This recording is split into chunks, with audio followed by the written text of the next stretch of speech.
जय हिंद। कैसे हैं आप लोग? आज देखते हैं मुख्य समाचार पत्रों में हैं जो आप लोगों के लिए उसको कवर करते हैं। यूपी का अलग कवर करेंगे, बिहार का अलग कवर करेंगे। पहला, आयोग अभ्यर्थियों के पसंदीदा कॉलेज में नियुक्ति देने के लिए बाध्य है। ये अच्छी न्यूज है। हाईकोर्ट ने सहायक प्रोफेसर के पद पर आवेदन करने वाले अभ्यर्थी की याचिका को कर दिया है खारिज। उसका एक बार देख लेते हैं, यहीं तक देखेंगे, ज़्यादा दूर नहीं आएंगे।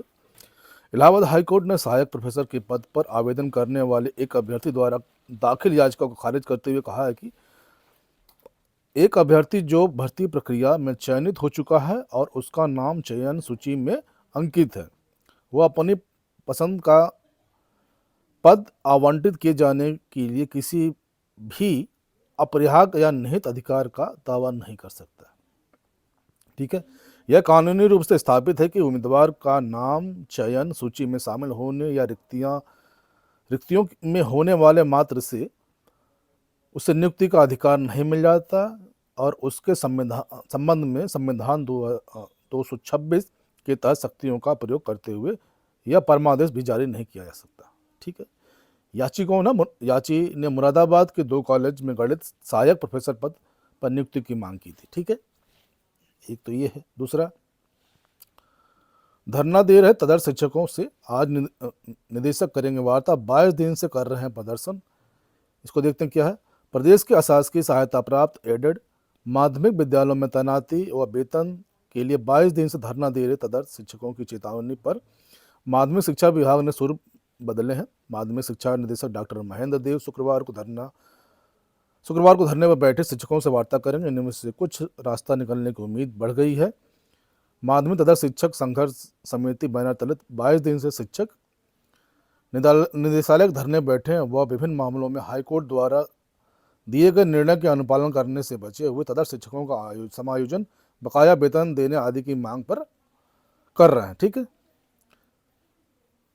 अब आगे बढ़ते हैं। माध्यमिक शिक्षा परिषद प्रयागराज के अपर सचिव शोध बने डॉक्टर स्कंद कुमार। बरेली, मऊ समेत 4 जिलों के नए डीआईएसओ की पोस्टिंग है और नए का आवंटन है। आगे बढ़े।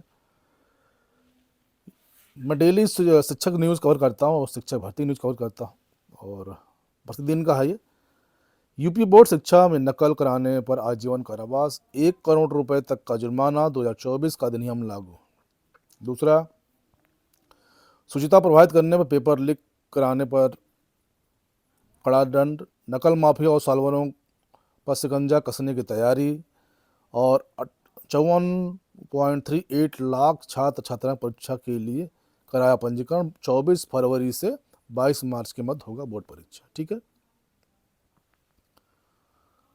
और एक्चुअली में ये बोर्ड परीक्षा बहुत ही होती, हम लोग की ड्यूटी लगती है तो ऐसा लगता है जैसे कि कितनी बहुत बड़ी परीक्षा है। 2 चरणों में ऑनलाइन कराई जा सकती है नीट या यूजी। हाई पावर कमेटी ने जेई की तरह नीट यूजी कराने की संस्तुति की है। शिक्षा और स्वास्थ्य मंत्रालय के बीच लगातार बढ़ रही हैं बैठकें, निर्णय जल्द। ठीक है, पहला स्तर प्रारंभिक और दूसरा स्तर मुख्य चरण परीक्षा। ठीक है, आगे बढ़ें, देखें। हाँ, ये है वही बोर्ड पेपर का है। निजी स्कूलों में बने केंद्रों पर परीक्षार्थियों की सुविधा और मानकों का होगा सत्यापन। परीक्षा केंद्र के स्ट्रांग रूम पर पहरा बढ़ेगा। प्रश्न पत्र के लिए 3 दिन, प्रश्न पत्र के लिए 3 अलमारी। ठीक है, मनोवैज्ञानिक की सलाह अभ्यास का विकल्प नहीं। ये 24 फरवरी से होना है, ये कवर कर चुके हैं। और ये डीएलएड की न्यूज है। दूसरे चरण में डीएलएड की 33,059 सीटें आवंटित हुई हैं। इसको एक बार देख लेते हैं। डीएलएड 2024 में प्रवेश सत्र के लिए दूसरे चरण में सीट आवंटन गुरुवार को जारी हो गया। परीक्षा नियामक प्राधिकारी कार्यालय के अनुसार दूसरे चरण में 1 लाख तक रैंक वाले 34,520 अभ्यर्थियों ने संस्थान का विकल्प भरा था, जिसके लिए 33,059 को सीटें आवंटित कर दी गई हैं। ठीक है, दूसरे चरण में आवंटन के बाद कुल 41,924 अभ्यर्थियों को सीटें आवंटित की जा चुकी हैं। इसमें डाइट की 8,244 और निजी कॉलेजों को 33,680 सीटें शामिल हैं। पहले चरण में 9,303 अभ्यर्थियों ने विकल्प भरा था, जिसमें 8,865 अभ्यर्थियों को सीट आवंटित हुई थी। डाइट की 10,600 और निजी कॉलेजों की 22,000 2,26,475 कुल 23,000 2,37,075 सीटों का प्रवेश होना है। अब 14 जनवरी को 10 लाख 1 से 24 लाख तक रैंक वाले अभ्यर्थियों का विकल्प भरने का संस्थान आवंटन 15 जनवरी को होगा। ये है यूपी के शिक्षक भर्ती का न्यूज और शिक्षक न्यूज। तो वीडियो अच्छा लगा तो लाइक कर लीजिए, चैनल सब्सक्राइब कर लीजिए, क्योंकि यहाँ केवल शिक्षकों की बात होती है और शिक्षक संबंधी ही चीज़ें कवर की जाती है।